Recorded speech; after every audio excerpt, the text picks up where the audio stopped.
아, 그러면은 이렇게 형사입건 처벌되는 이제 청소년 도박 범죄에 대해서 이렇게 이야기 나누고 있는데 말씀하신 것처럼 이제 도박 자금 구하려고 이제 2차 범죄를 저지르는 경우가 이제 많은 것 같습니다. 이런 도박으로 인한 청소년 문제의 폐해 심각성은 혹시 어느 정도라고 혹시 보시는지? 점점 더 심각해지고 있다고 저는 느끼고요. 그리고 이게 범죄자들은 저희랑 눈이 달라서 어떤 상황을 볼 때 누가 취약한가, 누가 가장 이용하기 편안한가를 그 누구보다 잘 알아요.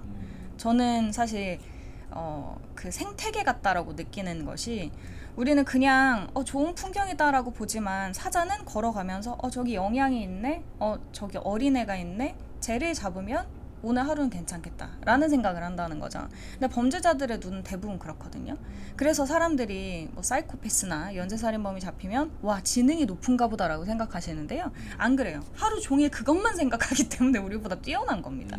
근데 청소년 도박의 경우에는 그거에 많이 노출되어 있는 것 같아요. 예를 들면 도박 중독이 걸려서 이제 1,000만 원, 2,000만 원의 돈을 막 불리고 있어요, 빚을. 그러면 성인, 범죄자가 보기에는 너무 쉬운 타겟인 거예요. 그럼 내가 너한테 500만 원 줄 테니까 A 장소에서 B 장소로 이 박스 하나만 배달해. 그럼 갔다 오면 내가 200만 원 줄게. 이런 식인 거예요. 근데 기본적인 학생이라면, 대부분 뭐 그래도 지능이 정상적이고 고등학생이라면 그 제안을 받으면 너무 간단한 일인데 왜 200만 원을 주지? 이렇게 생각할 거거든요. 근데 지금 당장에 눈이 먼 상태일 땐 이용하기가 너무 쉽죠. 쉽게 돈을 많이 번다거나 쉽게 뭔가를 한다라는 건 일단 의심해 봐야 되는데, 도박 빚에 허덕인다거나 일단 문제가 있을 때는 그 자체의 기능이 굉장히 많이 떨어지고 있다. 그래서 쉽게 또 더욱더 노출되는 것이 아닌가라는 생각도 드네요. 그 도박 범죄 저지르는 것은 이제 도박에 빠져서 중독이 됐기 때문에 그런 문제가 이제 있을 수 있는데, 청소년 DNA의 기질에 그런 부분들이 좀 있는 걸까요? 아니면 환경적인 부분들을 조금 더 좌우하는 걸까요? 둘 다 있는데요. 일단 네. 기본은 아까 말씀드린 대로 미성숙한 뇌 때문에 그럴 수 있어요. 충동 조절이 잘 안 되고요. 뭐 앞뒤 없이 그냥 결정을 합니다. 그리고 특히나 어떤 재미있어 보이는 게 눈앞에 있을 때 그 행동을 하기까지 브레이크가 좀 잘 안 걸려요. 근데 도박이라는 거는 이제 한 번 딱 해서 몇 번의 도파민을 맛보고 나면은 너무 재미있는 거예요. 다른 것으로 대체하기 어려울 정도로. 그러면 우리는 쾌락이 두 가지 종류가 있는데, 눈앞에 있는 바로의 쾌락이 있고 좀 노력을 해서 얻어야 되는 쾌락이 있거든요. 예를 들면 눈앞의 쾌락은 도박으로 이제 쫙 당겼을 때 갑자기 2배가 된다, 뭐 이런 식의 짧은 종류의 쾌락입니다. 아니면 저희도 사실 그런 쾌락에 어느 정도 중독되어 있는 게 릴스 보고, 아니면은 뭐 달달한 거를 갑자기 막 섭취하고 이런 식의 이제 쾌락. 심지어 유혹이 너무 많아요. 카페 이름에도 이렇게 적혀 있어요. 너는 오늘 단계 땡긴다 이렇게 적혀 있거든요. 카페 앞에. 그럼 마셔야 되거든요. 성인도 취약한데 청소년은 얼마나 취약하겠어요. 그런데 이제 더 장기적으로 건강한 종류의 쾌락의 경우에는 친구들과 뭐 농구를 한다든지, 아니면 오랜 시간 동안 시간을 들여서 프라모델을 제작한다든지 뭐 이런 것들이에요. 근데 장기적인 쾌락은 좀 시간이 필요해요.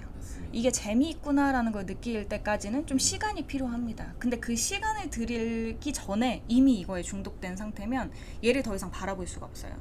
그러면 장기적으로 인생을 바라보는 시각이나 아니면 노력을 해서 뭔가 재미있는 것들을 얻어내기 위한 노력이 전혀 없어지는 거거든요.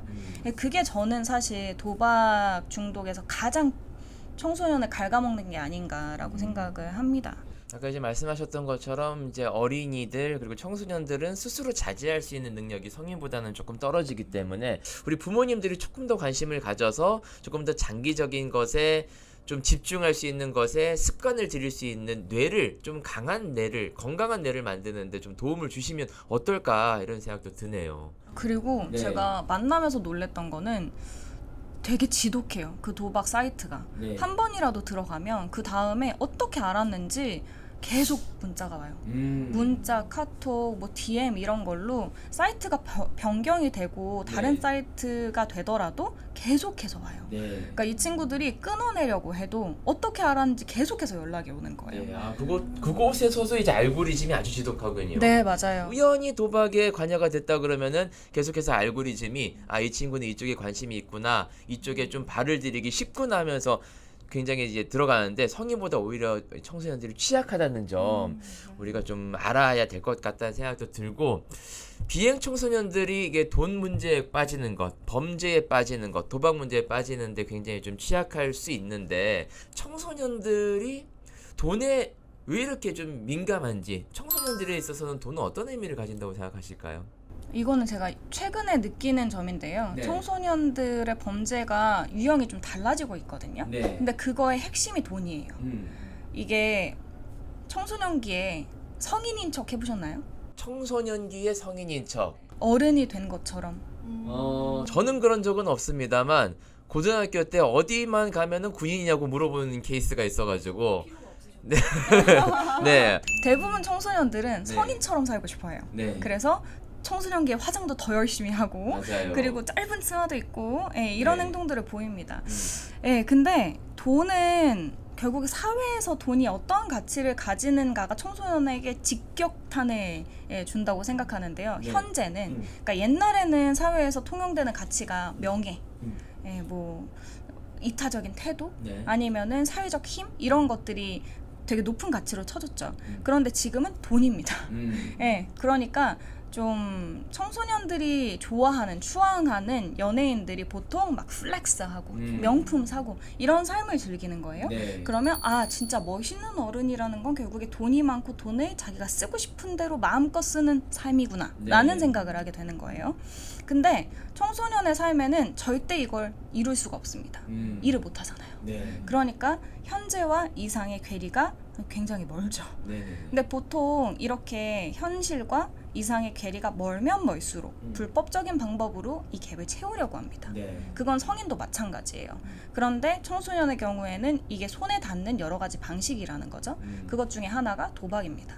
왜냐하면 도박을 친구들이 대부분 유혹을 해서 하게 되는데 야, 나 이번에 도박해서 500만 원 벌었잖아. 아니면 보통 명품을 사요. 학생들이. 아이고. 돈을 벌면. 제가 자꾸 옛날 얘기해서 좀 죄송한데 저희 어릴 때는 MBC, KBS, SBS밖에 없었거든요. 그리고 거기는 또 한 번 더 정제가 돼서 나가니까 우리가 볼 수 있는 게 제한되어 있었어요. 근데 유튜브라는 거는 그런 제한이 없단 말이죠. 모든 연예인들 그리고 일반인들도 플렉스하는 것들을 너무나 가감없이 이렇게 보여주는 채널들이 너무나 많기 때문에 이게 점점 더 연령이 어려지고 청소년들도 거기에 노출되어 있다라는 게 조금 안타깝긴 하네요. 돈의 의미가 플렉스로 비춰지고 있다라는 것.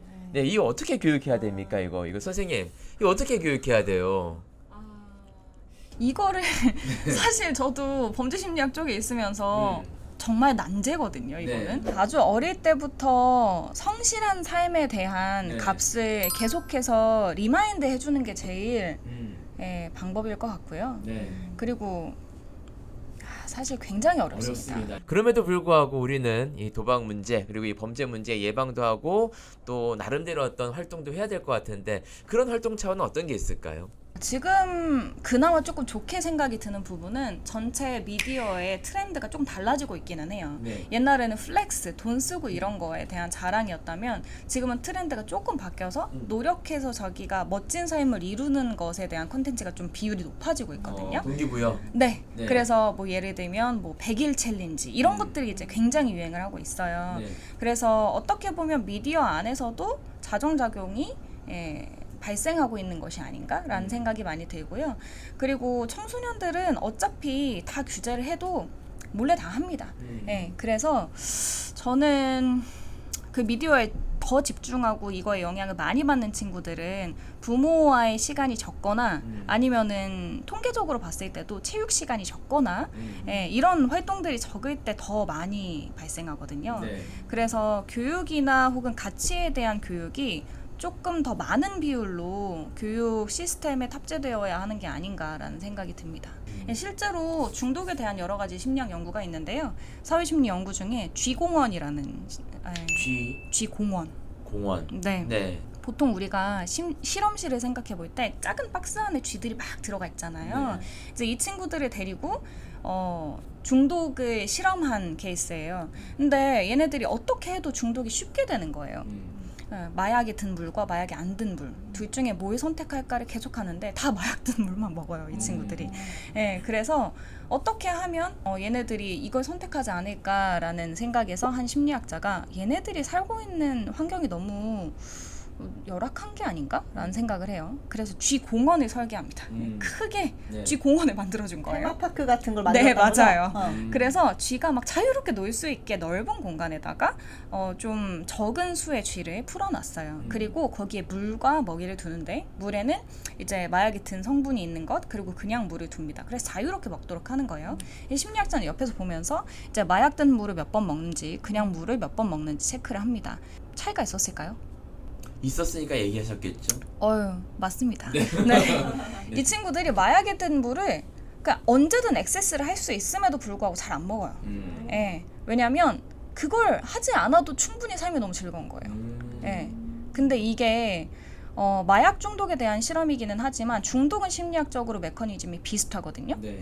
근데 어쩌면 청소년들이 어떤 하나의 범죄에 갑자기 확 하고 빠져버리는 이유는 결국 그 친구들의 삶에 즐거운 게 없어서가 아닐까라는 생각을 좀 해볼 필요가 있어요. 어른들은 걔네들의 범죄를 이렇게 째려보면서 어떻게 하면 처벌을 강화할까? 너네 이렇게 하면은 처벌이야? 이런 식의 눈으로만 바라보지. 실제로 청소년의 삶이 어떤지는 별로 관심 없거든요. 결국에는 청소년들이 스스로 할 수 있는 자율성을 좀 극대화해주고 안정적인 가정 그리고 흥미를 나눌 수 있는 친구 그리고 그 시간 이런 것들을 보장해 주는 게 전체 범죄를 낮추는 길이 아닐까라고 생각을 합니다. 그러니까 도박보다 재밌는 걸 만들어주면 된다라고 말씀하셨는데 도박에 한번 빠지고 나면은 시야가 그거밖에 없으니까 그 다음부터는 다른 재밌는 건 눈에 안 들어오거든요. 그러니까 도박에 빠지기 전에 빨리 재밌는 걸 만들어주는 것이 더 중요할 것 같다는 생각이 들어서 청소년들 아이돌 좋아하잖아요. 그래서 댄스 커뮤니티, 댄스 동아리 이런 거 너무 건전하고 좋고 아이들 요즘 뭐 풋살이라든지 뭐 농구라든지 이렇게 서로 땀 흘려가면서 모여서 할 수 있는 것들도 굉장히 좀 도파민이 올라가고 괜찮거든요. 그런 것들이 단순히 학업에 지장이 된다, 학업의 시간을 뺏긴다라는 관점에서 볼 게 아니라 우리 아이들이 즐거움을 만들어 줌으로 인해서 오히려 그 남는 시간에 또 공부에 집중할 수 있다라는 쪽으로 부모님들이나 학교 선생님들이 거기에 조금 더 많은 시간과 투자를 할 수 있게끔 그런 환경을 조성하는 것도 좋을 것 같네요. 그러면은 그 도박 문제에 빠지기 전에 즐거움을 만들어 주는 차원, 아까 이제 보호 요인으로 말씀을 주셨는데 도박 문제와 관련해서 사회적으로 이렇게 좀 접근을 했으면 좋겠다 혹은 사회적으로 이렇게 대처 방안을 마련했으면 좋겠다 하는 시각이 좀 있을까요?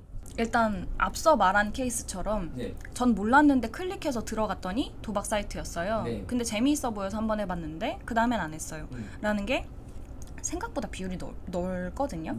여기에 문제는 두 가지예요. 하나는 법에 대한 이해가 없다. 내가 이걸 하면 처벌받을 수 있다 라는 걸 아무도 가르쳐주지 않았다는 거.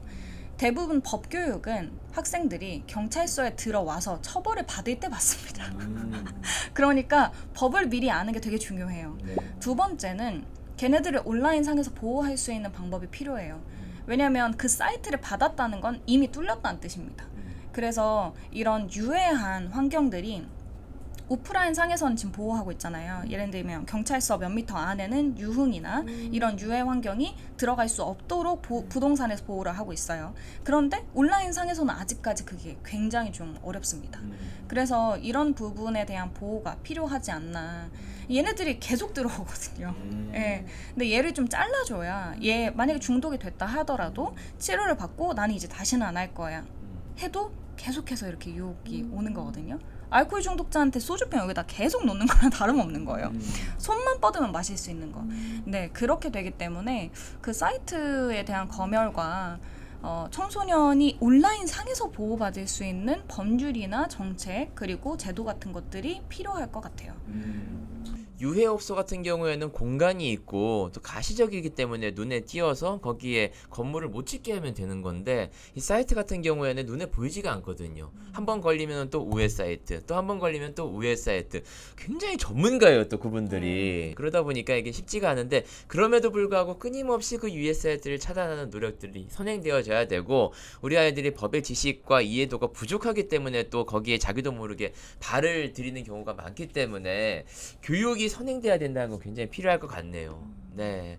끝으로 아직까지 이 도박 문제에 허덕이는 우리 청소년들 많습니다. 그리고 도박 문제 때문에 범죄까지 연결되는 친구들이 있는데 이런 친구들에게 한마디 해주고 싶은 얘기가 있다면 어떤 이야기가 있을까요? 일단 돈 저희도 못 번다라는 이야기를 해주고 싶고요. 네, 저희 5년째 하고 있는 얘기거든요. 네, 절대 못 벌고요.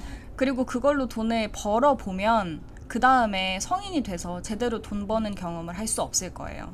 왜냐면 그렇게 쉽게 돈을 벌기 시작하면 노력해서 돈을 버는 게 가치 없게 느껴지기 때문에 그때부터는 그냥 나랏길을 걸으신다고 생각하시면 됩니다. 네, 돈을 당장에 벌 수도 없고 한 번 잘못 들이면은 건강한 경제 활동에도 굉장히 장애가 된다. 그러니 충분한 교육과 충분한 이해를 통해서 도박과 그 범죄에는 거리를 두어 주십사라는 당부의 말씀 해주셨습니다. 오늘 정말 깊이 있는 이야기 해주신 우리 김보경 박사님께 감사의 말씀 드리면서 저희는 여기서 인사드리도록 하겠습니다. 함께해 주신 여러분 고맙습니다. 감사합니다.